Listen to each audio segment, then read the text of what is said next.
بسم اللہ الرحمن الرحیم۔ السلام علیکم۔ بہت سے لوگ جاننا چاہ رہے ہیں کہ ان کے جو I D Emirates I D ہیں وہ اس کو رینیو کرنا چاہ رہے ہیں تو نہیں ہو رہے۔ تو دبئی کے تو ہو رہے ہیں، دبئی کے علاوہ جتنی ریاستیں ہیں ان کے کچھ ٹیکنیکل پرابلم آئی ہوئی ہے، اس وجہ سے رینیو نہیں ہو رہے۔ تو وہ آگے صحیح ہو جائے گا، لیکن پھر بھی آپ نے اگر فوری طور پہ کروانا ہے رینیو تو پھر آپ اپنی کمپنی کو کہہ کے جو ہے اپنا آئی ڈی جو ہے وہ رینیو کروا سکتے ہیں۔ تو بہت اچھی خبر ہے، دوستوں کے ساتھ بھی شیئر کریں تاکہ وہ اس پہ عمل کریں۔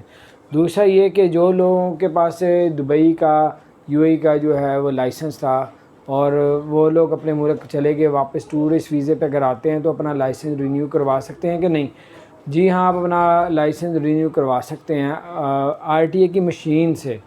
آر ٹی اے کی مشین میں اپنا جرمانے وغیرہ پے کر کے اپنے لائسنس رینیو کروا سکتے ہیں، لیکن یہ آپ پتہ کر لیجئے گا، کنفرم کر لیجئے گا پہلے جانے سے پہلے، یا کہ یار باقی اس طرح ہو رہا ہے، کیونکہ کسی نے ہمیں بتایا تھا، میں نے کہا آپ سے شیئر کر دیتا ہوں۔ اپنا خیال رکھیں، بہت دونوں اچھی خبریں، اور چینل کو